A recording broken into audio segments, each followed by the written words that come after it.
What's up, everybody? This is Robert with Strong in Paradise, back with another album review. I'm going to be reviewing the new album from Lady Gaga, Mayhem. I gotta go over who she is first before I go over this album. Lady Gaga is a pop singer, originally from New York City, but she is now based out of Los Angeles, obviously, because she is a mainstream artist now, as you may know. And yeah, she obviously emerged on the scene in the late 2000s with The Fame in 2008. I've been a fan of her since that record dropped. And I got into her when I was in 7th grade thanks to a girl in my class who was a big fan. Poker Face is my favorite song from her. That's what she's known for. Just Dance, Love Game, Paparazzi. I would hear those at Commonwealth in the fitness center when I was doing weight training.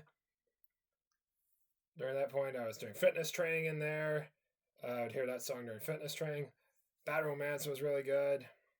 That on her second album. And a lot of people point to Love Game as the cringiest moment. But for me, it is easily Do What You Want with R. Kelly. Which, by the way, fuck that guy.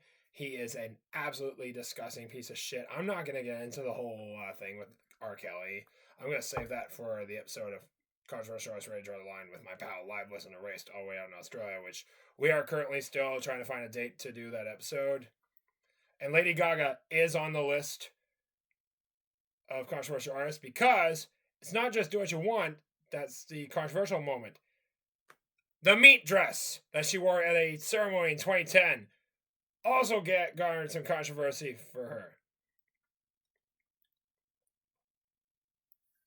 Anyway, yeah, I'm gonna get to the album now. Mayhem is Lady Gaga's 7th studio album, released today, March 7th, via Interscope Records. This is her first album since 2020's Chromatica. I was a big fan of Chromatica. I thought it was a great return to form after that dumpster fire that was Joanne from 2016. So yeah. And this album was produced by Andrew Watt, who worked with Post Malone and Ozzy Osbourne and Pearl Jam on their last record from last year. And a few of the songs were co-written by Michael Plansky, who is Lady Gaga's fiance. Anyway, let's go over the track listing now. First song is called Disease. This was the second single. This was released back in October. You got some of the cringiest moments in there. You have one of the dumbest lyrics in there, like some double entendres in there, and yeah. Bringing back a little bit of the sexual nature of early material. Abracadabra! The third single that just dropped early last month, actually. And that one was really fun. It contains an interpolation of Spellbound by Susie and the Banshees. Spellbound, Spellbound! Obviously, everybody knows about the song Spellbound. That was a big one. Next is Garden of Eden. That's a promotional single that just dropped. She just dropped that as a single. It's about the GFE, which means girlfriend experience, which is a thing that sex workers do. Perfect Celebrity. All about being famous. Vanish Into You, which is a love song. That's the 5th track in the album. And this one sounds a bit like Pink. One of the songs from her album, Truth About Love, most likely Try. Killa, featuring Just Staffelstein. If you don't know about Just Staffelstein, he is a DJ from France. Zombie Boy, another sexually charged tune. Absolutely funny as hell. Love Drug, the shortest song in the record. And I thought it would be the follow-up to Love Game, like a sequel to Love Game from her first album, but it's not. And it's also very corny, but I do think it's really fun, though. How Bad Do You Want Me? One of the longest on the album. It is a song about lust, is absolutely amazing. Don't Call Tonight.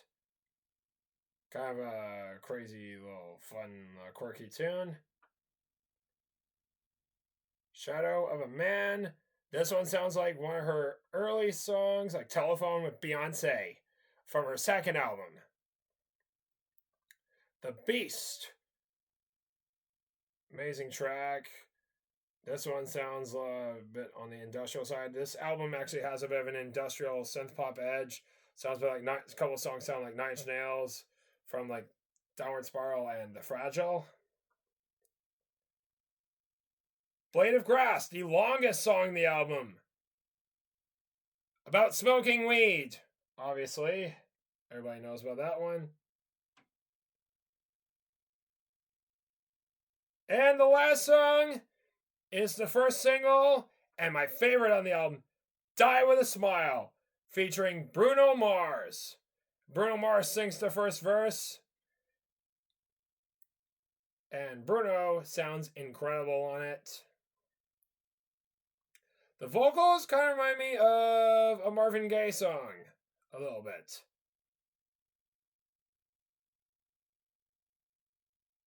And yeah, this is a really good album.